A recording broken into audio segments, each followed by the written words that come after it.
This is Grindhouse Courthouse, After Hours. Oh, I like Ghostship. I like Ghostship, everybody. I like it. Now you can ask the question. Mate. We'll go right into After Hours. Just keep it going if you want. All right, guys, we're back into After Hours here. Dave has a question that will literally fucking blow your mind. Dave, what do you have to ask? Adam, what movie was more ambitious? Van Helsing or The Triangle? Oh Or my god. Just Triangle. Just try. I still think Van Helsing is the most ambitious. No, sorry. Most ambitious film that we've watched so far is Bahubali 2. But no, the most ambitious movie we've watched is Iron Mask. Oh yeah. Bahubali 2 and Iron Mask, like, they sit side by side for me for most ambitious because they crammed in so much. But that's just a Bollywood movie to me. I don't think that's ambitious. That's just like their standard. No, Dave, we've raised the bar for what a Bollywood movie is for us. We've never seen any other Bollywood movies. So going into that one first, I don't know. I think anything else we watch is going to So you have nothing to compare it to, so you're saying that's very ambitious. Yeah. Yeah. But just like, I got a Google News notification, like a personalized thing sent to me that says apparently Iron Mask is killing it on streaming services right now, and I think it's definitely due to us bringing attention to this wonderful film. So Arnold's getting those checks mailed. Yeah. Grindhouse Courthouse bump. Just gotta bump it up. We got that bump, baby. This is a little behind the scenes for the audience, but yeah, at this time, Iron Mask has our most views on YouTube. Hell yeah. But it's just people coming in, listening for 5 seconds like, this is not what I want, and then leaving. So, yeah, it's all us. We're helping out. Fuck are these people? Still counts as a view. I think just like opening it up and be like, oh, that was a mistake. I'm out of here. That's a view for us. So to all our potential advertisers that want to look, we're gonna put our ads right at the very beginning, so they'll see that. Just 20 at the beginning. And then leave. People really like that when you do that on podcasts and YouTube. Just like 10 minutes of ads and then the content. They fucking love it. Just great. One thing I didn't get to touch with this episode was I did a scare count for Ghostship. I was going to do a scare count for Triangle, but because it was a different style of horror, didn't really have a lot of jump scares or classic scares, and it was more not suspenseful. any, really. So with Ghostship, first off, behind the scenes, what's his name? Isaiah Washington. He said there's like at least 50 scares in this movie, and this is going to keep people entertained on the edge of their seats for the whole 90 minutes. I counted 12 scares. Weren't we being generous too? I felt like there's a few of them. We were like, was that scary? Yeah, we'll give it to them. We were being super generous. So I broke it down. Out of the 12 scares that we had, 6 of them were jump scares. So just like someone jumping in your face, opening a door, ghost is right there.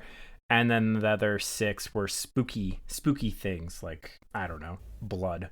So with that being like people getting cut in half. Yeah. Spooky. So with that being said, Ghostship has one scare every 7.5 minutes. Oh, I'm so glad you calculated that scare rate. Yeah, breaking it down. What's the least SPM? What's the lowest scene that you counted as a scare? Was it any time that a child was on screen? Because I think that's pretty scary. Yeah, so some of my examples that I recorded was spooky grandfather jump scare. I don't remember what scene that was. That was when he looks in the mirror and sees someone else. Right, yes. And he goes, oh! And that's it. That's the end of the scene. Carl Urban falls through the floor because it's just unexpected. So that was our second jump scare. Yeah. Little ghost. That's a fall scare. Yeah, little girl ghost scare where she's like on the side of the camera. You look over. I would consider that one a scare. The captain in the mirror, yes. Rats in the treasure. That was a good jump scare. Yeah, expect all those rats. People hate rats. Oh my god. What were the rats eating? The gold? Yeah. Souls? Yeah. I don't know. Do rats' souls count as I like... still don't think that was gold. It was just lead painted with gold. It wasn't lead, because that was light as shit. Yeah. He's like running his hands over it, and it's like bumping him out of position. How come the gold didn't have any signs of wear or erosion or oxidization or anything? Gold doesn't do... Gold oxidize. stays in perfect... Gold stays perfect. It wouldn't... Not even dust. Yep. Not even little sawdust. Nothing. Sealed. Because it's Not if it's covered. Not even rat feces. Demon's gold, Matt. Demon's gold. Matt, I thought you were a scientist. I don't know. I was too Gold busy. does not tarnish. I spent the whole time just looking up when digital watches were invented to see if I could fact check when the boat was in when elevators were invented. You're ready to come down hard on Ghostship for a my digital God, watch. But nothing Casio's gonna fuck you. No, it actually was fine. Well, first did the watch. Yeah. 1970. That's one thing I can say about both these movies. They did their homework before jumping into creating these. Did they though? Can you explain how the propane explosion worked? For what movie? In Ghostship? Oh yeah, that's simple. I can tackle that one. If you open a propane valve anywhere in an enclosed space, it is immediately dangerous and will explode. Regardless of the ignition or the concentration of propane vapors in the enclosed space, it'll just blow up. Big fireball. Huge fireball.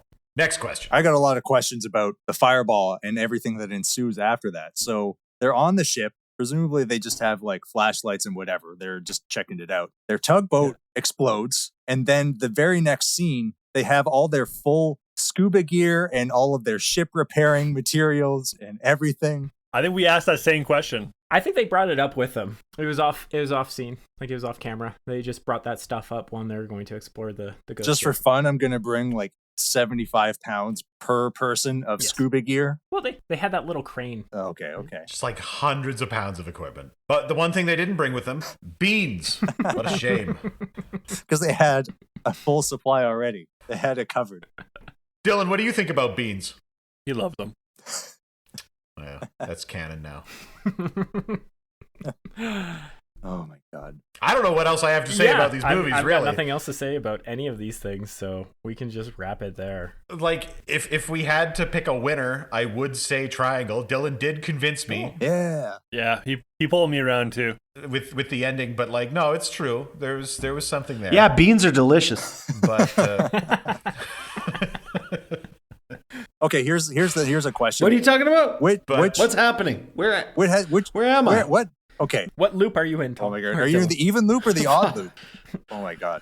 I'm in a loop where I crawl up into the bow and find all my dead bodies. And just find like an empty spot where you can fit in really nicely. Like I appreciated that she was like, oh, I really wanted all these corpses to be organized, so everyone can see it. Yeah. Snuggle up in there. Then you see one of your dead bodies trying to fuck another one of your dead bodies, and you're like, wow, you guys are pieces of shit. I deserve this. Well, if I'm gonna die anyway. Just crawl in over here. Let's see what this is like. Now neither of us will be virgins. Can't say I died a virgin. You can't. Anyway, what are we talking How would you fix Ghostship? You can't. You fucking can't. You can't.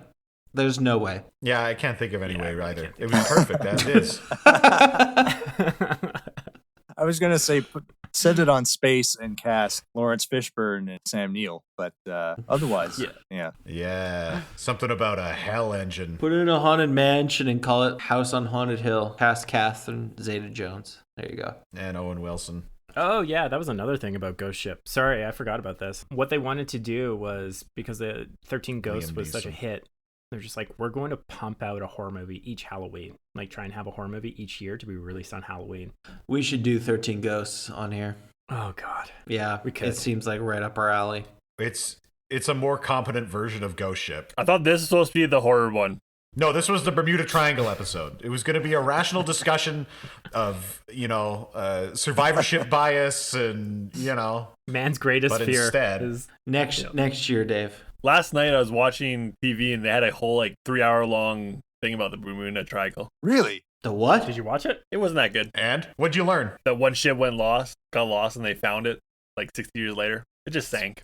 Nice. What about Nice. What about those P-51 Mustangs? There was a whole squadron. They didn't talk about that at all. Isn't that part of the appeal? Didn't Amelia Earhart go down over the Bermuda Triangle? Really? I believe so. Yeah. No, I I thought don't so, think too. And fucking die? We don't No, know. it literally was a 3-hour episode about this one boat and how they tracked it down and found it. And it wasn't a mystery. Because I was thinking as we watched this thing, I remember Bermuda Triangle being a big deal when we were kids. And then Yes. I have not thought about it in It was a threat.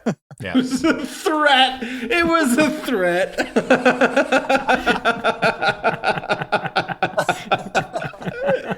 Oh, that's fucking good. It was a threat, wasn't it? We had two major messaging when we were kids. You gotta save the whales, climate change, global warming, whatever. Then the Bermuda Triangle. Watch out for fucking Bigfoots, and Bermuda Triangle is a threat. Don't enter the ocean. Why isn't anyone doing anything about all these lost ships? Stop fucking. Can't sleep at night. Ladies and gentlemen, we'll be pulling a hard left to avoid the Bermuda Triangle, as is common aviation standards nowadays. It's just a threat we all just recognize. We're like, yeah, we're not gonna fucking. You never know. Like, we're not gonna fuck with it. You know, we're gonna avoid it. So no one ever sails or flies there. Better be safe. Aren't there like dozens of islands there? Shut up. No. If there are, You go in there to die. they're simply those islands that you sail away from, and then you like wind up right back at the same island. That's all those islands are. They're reverse islands. You sail away, and then once you clear the horizon, the next landmass you see is that same island, and you're like, we can't escape. That's those islands. We're stuck in some sort of triangle on a ghost ship. The only way to escape is to kill everyone. Kill them all. But they're ghosts. How do you kill a ghost? Mm-hmm. But anyway. Like, I'm thinking of stupid shit to say about beans, but it's not coming up. That's it. It's not coming. You know what that means? There's no beans joke. You know what that means, Tom? We have to end after hours now. Yes. Yes, we are done. Thank you for listening.